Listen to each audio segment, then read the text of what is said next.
वक्फ bill के विषय में बेहुदे, जेहादी और कुपड़ कट्टर तथा कथित सनातनी तरह तरह की बातें फैला रहे हैं।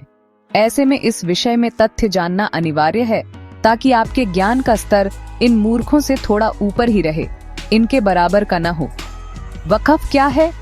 वक्फ इस्लामिक नियमों के अनुसार वह संपत्ति है जो केवल और केवल मजहबी और दान के कार्यों में प्रयुक्त हो सकती है।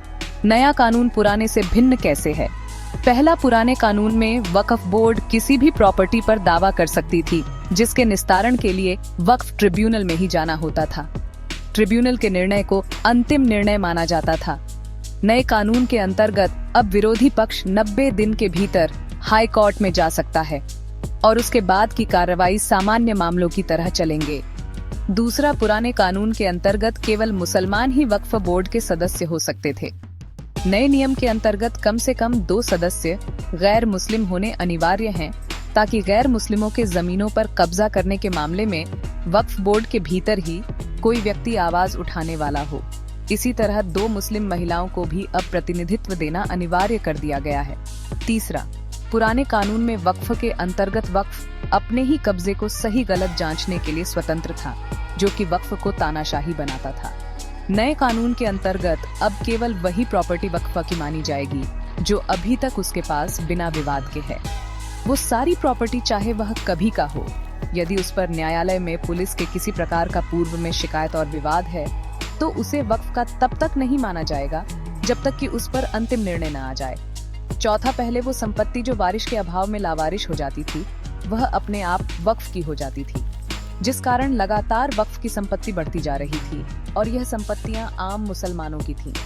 नए कानून के तहत अब संपत्ति में बेटियों को भी अधिकार रहेगा और उनको संपत्ति देने से मना नहीं किया गया है, तो उन्हीं को वह संपत्ति मिलेगी, न कि वक्फ को। पांचवा, वक्फ बोर्ड के संदर्भ में पहले केंद्र सरकार न नियम बना सकती थी, न उसके लिए दिशा निर्देश जारी कर सकती थी और न ही कैग ऑडिट कर सकता था। अब नए कानून के आने बाद केंद्र सरकार वक्फ बोर्ड को लेकर नियम कानून बना सकती है, दिशा निर्देश जारी करेगी और कैग प्रतिवर्ष अन्य विभागों की तरह ऑडिट भी करेगा। छठा, पहले केवल सुन्नी और शिया वक्फ बोर्ड होता था। नए कानून के बाद आगा खानी और बोहरा अपना अलग से बोर्ड बना सकते हैं। मुसलमानों के भीतर के ये अलग अलग धड़े अब दोयम दर्जे के मुसलमान नहीं रहेंगे। सातवां, पहले वक्फ बोर्ड को कोई भी मुस्लिम अपनी संपत्ति दान कर सकता था।